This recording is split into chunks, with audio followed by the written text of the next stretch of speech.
want you to listen. Then what? Share it. With? Whoever you share with, whoever you know, the people you're close to.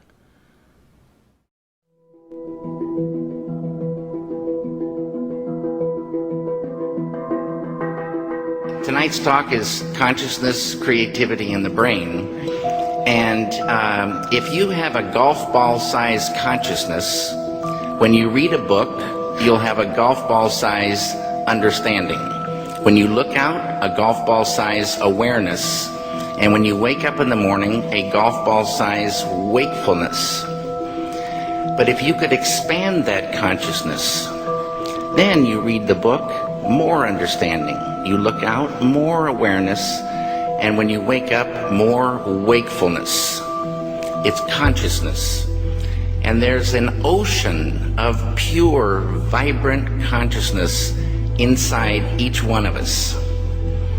And it's right at the source and base of mind, right at the source of thought, and it's also at the source of all matter. There is no matter as such. All matter originates and exists only by virtue of a force which brings the particle of an atom to vibration and holds this most minute solar system of the atom together. We must assume behind this force the existence of a conscious and intelligent mind. This mind is the matrix of all matter. Matter seems like a good place to begin. The solidity of the world seems totally indisputable. As a fixed thing that you can see and touch, your body is also reassuringly solid. But beginning with Einstein, modern physics has assured us that this solidity is a mirage. All of physical matter, everything we have around us, is the result of a frequency. And what that also means is that if you amplify the frequency, the structure of the matter will change.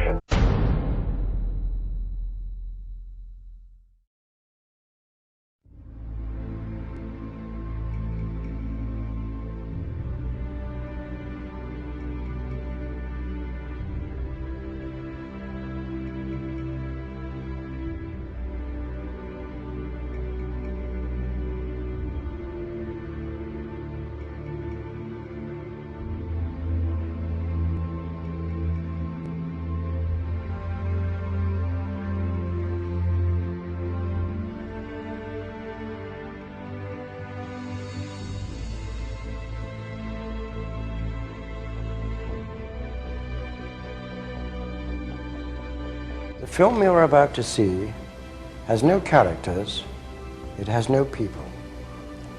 It is a film to describe to you and explain visually the effect of cymatic frequencies on texture, structure, water, oil. You will see many things that answer many questions. You will see living forms, living amoeba, almost animal-like creatures. You will see continents being formed, the earth itself coming into existence, explosions, eruptions, atomic explosions and bombs. You can see all this and watch it before your eyes. But everything owes its existence solely and completely to sound. Sound is the factor which holds it together. Sound is the basis of form and shape. In the beginning was the Word, and the Word was God. We are told that this is how the worlds began and how creation took shape. If we put that into the modern idiom and say that into the great voids of space came a sound, and matter took shape. Please watch carefully.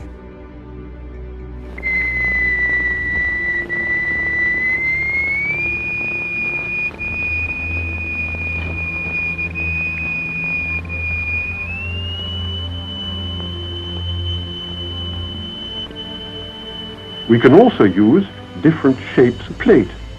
Here we have a triangular plate with a crystal attached to its underside and produce a sonorous figure. We change to a higher note and see a rather more complicated figure.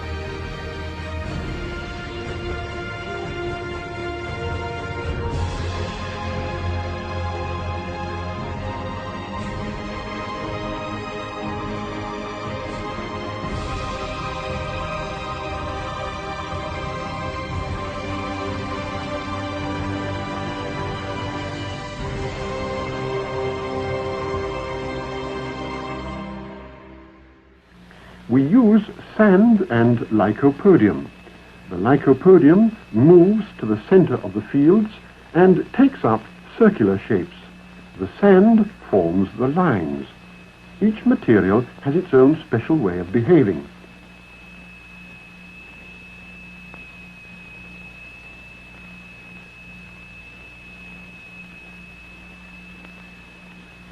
Lycopodium alone, a sonorous figure, transition to a mobile flowing phase,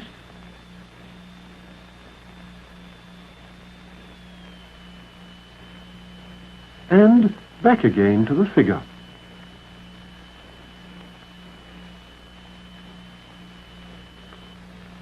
The sonorous figures represent stationary waves, but now we can also observe moving waves. Here the sand is flowing in a current.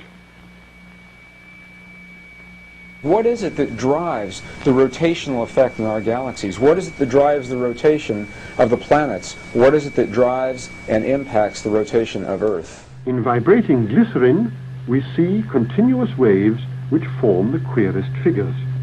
And yet, the extraordinary things we see here are simply and solely the effect of vibration.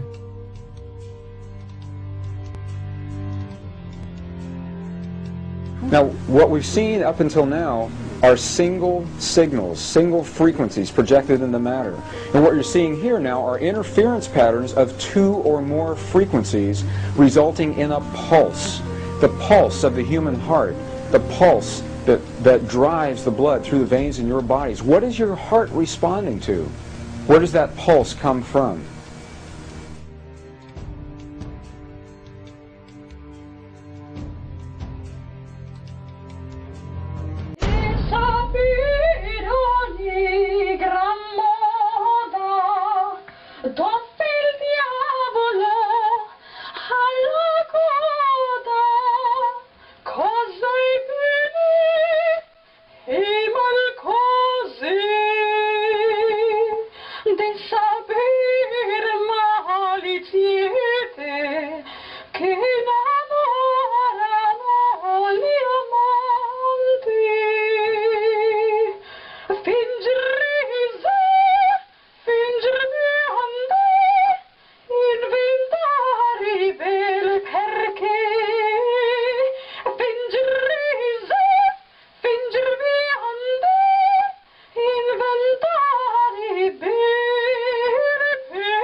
Quantum physics has revealed what ancient masters knew.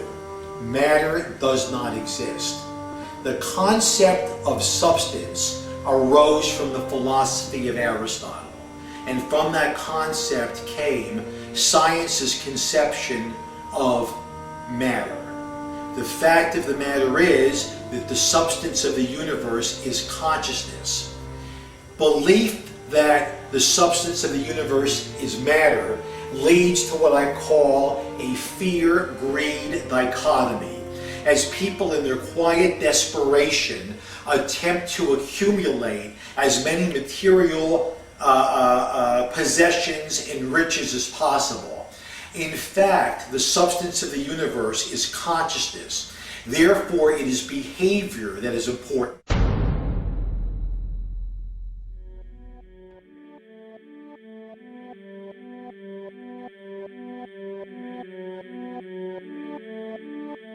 The daily life we perceive with our five senses is not reality. Quantum physics has shown that space and time are illusions of perception. Therefore, our bodies cannot truly be a reality if they occupy this space. Ernest Rutherford performed an experiment in Manchester that revealed to him the shape of the interior of an atom. Scientists were shocked to discover that the atom is almost entirely empty space. The question then became, how could this empty atom possibly make the solid world around us? Our true consciousness does not exist in our brains or in our bodies. But this illusion of our individual bodies, along with the misinformation of our true origins, has manifested the idea that we all think independently from one another. With this misunderstanding, it would seem impossible to scientifically explain telepathy, clairvoyance, spiritual mediums, and other phenomena dealing with transferring information between sources without physical means of communication. But when you understand that there is a common spiritual bond between all things in the universe, and that we are all part of one divine intelligence, no phenomena is unexplainable. The blank matter within the most basic building blocks of perceivable existence is malleable and molded by intent. This means that consciousness shapes our reality. This seems difficult to accept for most, and it is quite understandable. In modern times, we are taught from an early age how to think rationally and tangibly. This is a very left-brain method of education, and it has more harmful effects than is given credit for. The left brain deals with logic, details, facts, patterns, practicality, science, and math, as the right brain deals with feeling, intuition, symbols, images, risk-taking, philosophy, and religion. With a deliberate push for government-controlled educational curriculums, generation after generation of the youth are being taught to focus only on the facts, figures, and numbers. Repetition is used to train children subconsciously to accept what they're learning. Children aren't rewarded for questioning the validity of the information they receive. They are ridiculed. However, the children who blindly accept the information as true and merely regurgitate the information on command when it is time to take a test, those children go on to become the decision makers in our government, law, medicine, business, and every other occupation with power and prestige. The most detrimental effect of being pushed away from holistic thinking with the full brain into a strictly left brain thought is what is known as the suppression of the feminine. Every male and female have both feminine and masculine qualities. It has nothing to do with man or woman. These are represented by the left and right brain, yin and yang, black and white, light and dark, and most every other duality. Both are vital to our spiritual and physical health. So the intangible parts of our existence, such as emotions, are part of the true reality of higher consciousness. If emotions are part of a realm that we cannot experience with our five senses, then how is it that we are all aware of our emotions? What most people believe to be emotions are not truly the emotion itself. What we are experiencing is the physical manifestation of these emotions. Anger causes disturbance in the psyche, which manifests itself in the ego. These manifestations cause the heart rate to increase, body temperature to rise, and spawn many other physical traits that signify anger. Just as music from the radio is a physical manifestation of an intangible signal, our experience of emotion is the physical manifestation of an intangible signal as well. It has been shown that our emotions have a vibratory frequency to them. Furthermore, there are only two emotions that humankind experiences: fear and love. All other emotions branch either directly or indirectly from these two emotions. Fear has a long and slow frequency vibration to it, while love has a very rapid and high frequency. To show that vibration is the very foundation of existence, Hans Jenny developed what is known as cymatics in the 1940s to show that when vibrations of sound are passed through a form of media, there is a set pattern that will follow. When the frequency increases, the media develops into a more complex pattern. This is precisely what is happening to our Earth and to humanity. There are 64 possible codes of amino acids in our DNA structure made from 4 elements: carbon, oxygen, hydrogen, and nitrogen. By any means of logic, we should have all 64 codes activated within our DNA structure. Yet we presently only have 20 active codes.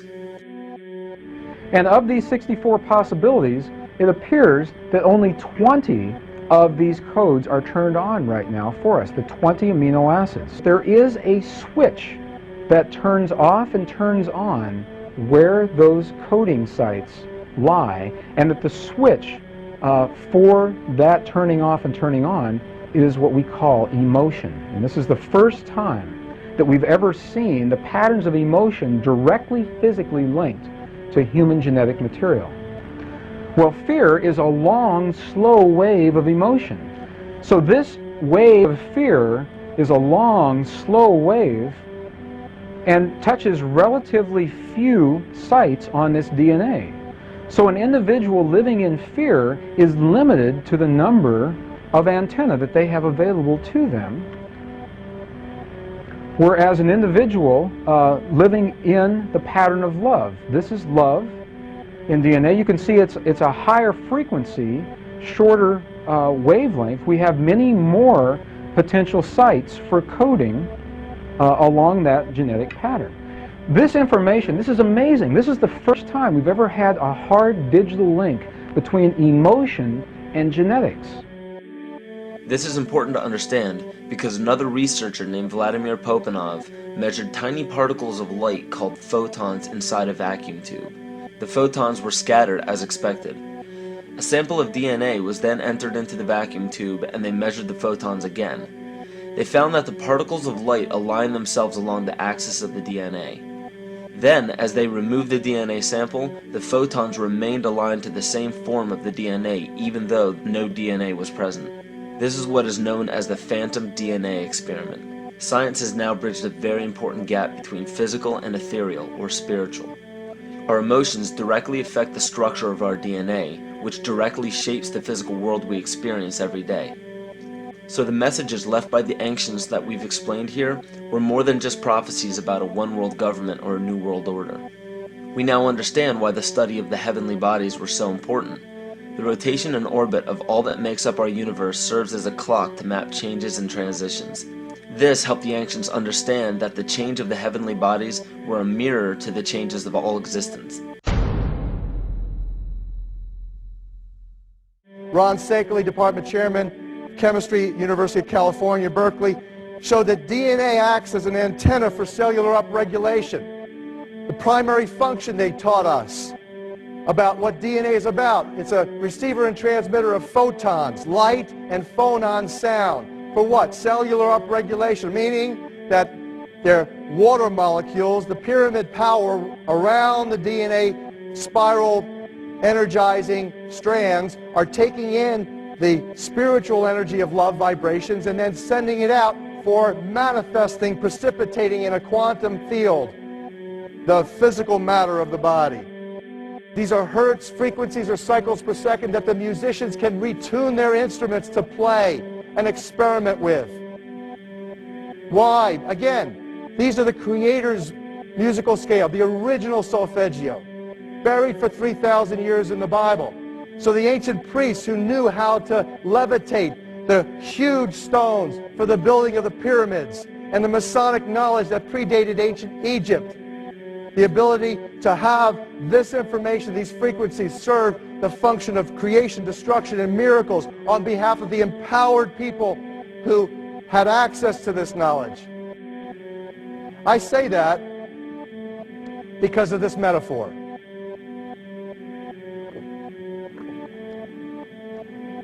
This is the difference between the power of our Creator and anything else, particularly evil.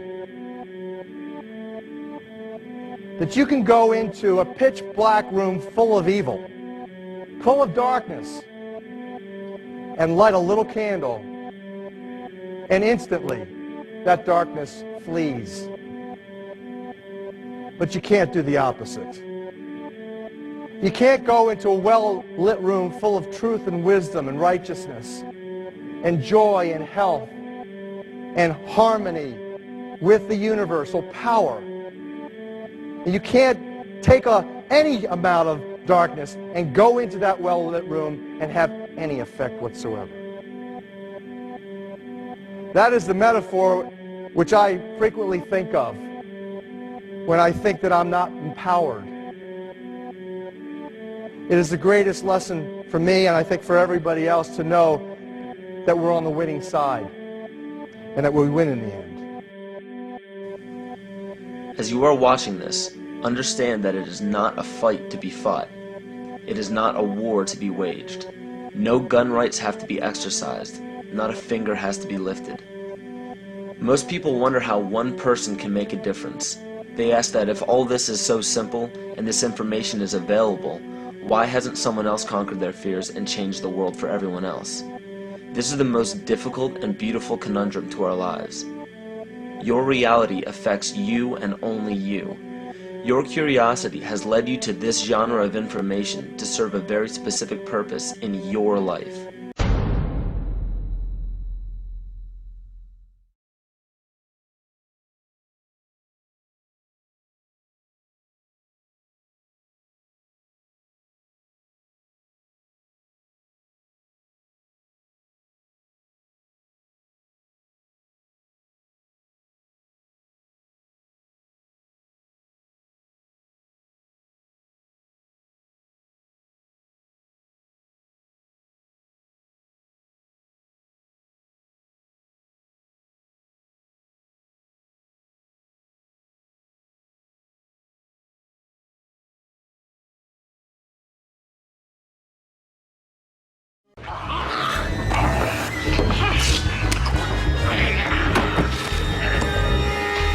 So, who is in control? Huh? Are you? Am I? The guards outside? The warden in his office? Yeah? Who's in control? Testing, testing, testing. 1, 2, 3, 4. Dr. Ethan Powell interviewing Dr. Theo Calder. Now, this will be a very simple test. Pass or fail, life or death. You ready, Joe? Now, you write on this paper what I have taken from you. What have you lost? Write it! Write it! Wrong! You never had control. You only thought you had it. An illusion, tabby bourgeois. And what do you control? For sure, huh? The volume in your stereo, the air conditioning in your car? What else? What else? All right. Another chance. You were nervous. Too much pressure. Try again. What have you lost? What did I take? Write it. Write it!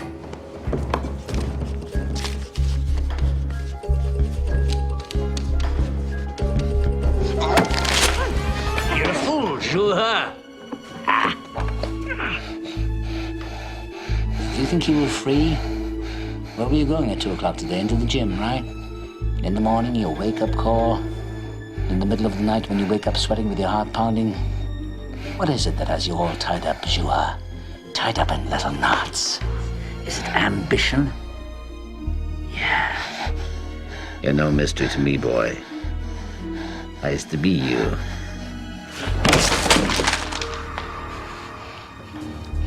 Okay. One last chance. You think I won't do it? That's one psychiatrist less to the world. I'm already deep in the pit, so what can they do to me? Last try. Get it right. What have you lost? What did I take from you? Write it.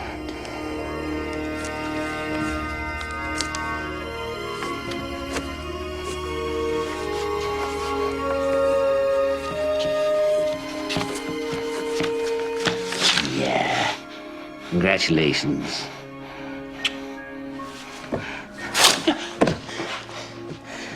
You're a student after all. And you've lost nothing but your illusions and a little bit of skin. I want to finish this. Finish what? Telling you what I know. What makes you think what you know is any different than what other people know? I had different teachers.